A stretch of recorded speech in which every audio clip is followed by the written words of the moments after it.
Hello guys, நான் உங்கள் அகிலா. எங்கள் ஹஸ்பண்ட் ஊர்லேருந்து வந்திருக்காங்க. அவர் புதன்கிழமை வந்தார். சரி 2 நாள் ரெஸ்ட் எடுக்கட்டும்னு அவரை விட்டுட்டோம். சனிக்கிழமை வெளியே போகலான்னு முடிவெடுத்தோம். அப்போ முதல்ல எங்கே போகலான்னு கேட்டாங்க. ஃபஸ்ட்டு ஹோட்டலுக்கு போயிட்டு சாப்பிட்டுட்டு போயிடுவோன்ட்டு ஹோட்டலுக்கு கிளம்பிட்டோம். நாங்கள் அங்கே போய் உள்ளே போனால் ஃபஸ்ட்டில் ஒரு ஹோட்டல் செம கும்பலாக இருந்தது. குழந்தைய வச்சுருக்காங்க, நம்மளால கும்பலில் இருக்க முடியாதுன்ட்டு 2வது போனால் அங்கேயும் வெளியே நிற்கிறாங்க நிறையா.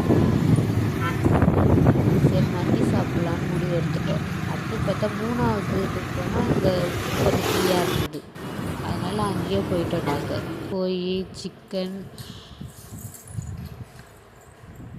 அப்புறம் மந்தி சாப்பாடு எல்லாம் வாங்கி தம்பி, நான், எங்கள் வீட்டுக்கார் எல்லாம் உட்காந்து சாப்பிட்டோம். பாப்பாவுக்கு மட்டும் ஸ்வீட் பொட்டேட்டோ எடுத்துகிட்டு போயிட்டோம் அரைச்சி. அதை அவளுக்கு ஊட்டி விட்டுட்டோம். அப்படியே சாப்பிட்டு முடிச்சுட்டு பீச்சு பக்கம் கிளம்பிடலான்னு பீச்சுக்கு கிளம்பிட்டோம். சரி 4 மணி ஆயிடுச்சு. ஒரு டீ குடிச்சிடலான்னு உள்ளே போயிட்டு இடம் பார்த்துட்டு இருந்தோம் எங்கே உட்காரலான்னு. அங்கே நான் டீயும் எங்கள் வீட்டுக்கார் காஃபி, தம்பிக்கு ஜூஸ் வாங்கி கொடுத்து குடிக்க சொல்லிட்டோம்.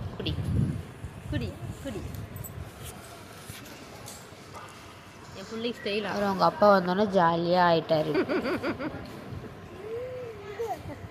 குடிச்சு முடிச்சோடனே காணாம பார்த்தா அவர் விளையாட போயிட்டார். எங்கன்னு போய் பார்த்தா இந்த கேம்ஸ்லாம் இருக்கிற இடத்துக்கு போயிட்டார். இதில் உட்காந்தோன்னா அவருக்கு தலை சுற்ற ஆரம்பிச்சிருச்சு. அதனால் அவரை இறக்கி விட்டாச்சு. அப்புறம் ஜீப்பில் போய் உட்காந்துட்டு என்னென்ன கேம் இருக்கோ அதெல்லாம் போய் அவங்க அப்பாட்ட போய் கேட்டு டிக்கெட் எடுக்க சொல்லி இவர் ஏறி உட்கார ஆரம்பிச்சிட்டாரு. அது முடித்தோடனே பீச்சு பக்கம் போயிட்டார். பீச்சு பக்கம் ஜாலியாக உட்காந்துட்டு அவங்க அப்பாவை வீடியோ எடுக்க சொல்லிட்டோம் நாங்கள்.